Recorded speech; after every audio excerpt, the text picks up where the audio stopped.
خداوند کریم نے جو اپنے دوستوں کی شناخت بتائی ہے بڑی سادہ، بڑی سمپل، بڑی انڈرسٹینڈیبل اور بڑی ماڈرن. الا ان اولیاء اللہ لا خوف علیہم ولا ہم یحزنون. اگر تم نے دیکھنا ہو کہ میرے دوستوں کی پہچان کیا ہے تو وہ دو کیفیتوں سے تمہیں آزاد ملیں گے. وہ فیئرز اور فرسٹریشن سے تمہیں آزاد ملیں گے. وہ خوف اور حزن سے تمہیں آزاد ملیں گے. وہ فیئرز اور فرسٹریشن سے آزاد ملیں گے.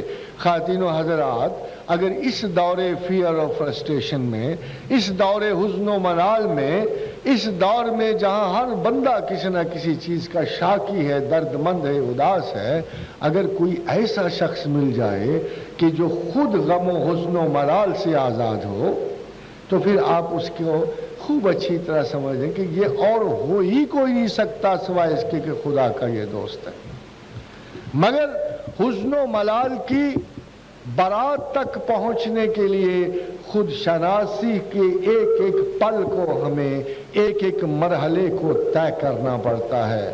اداس وہ نہیں ہوتا جو اداسی کی ہر قسم جانتا ہے، اور نہ صرف جانتا ہے بلکہ اداسی کے ہر پہلو سے گزرتے ہوئے، حزن و ملال کے ہر پہلو سے گزرتے ہوئے وہ طبعی انالیسس کے ساتھ وہ اس کی وجہ جانتا ہے.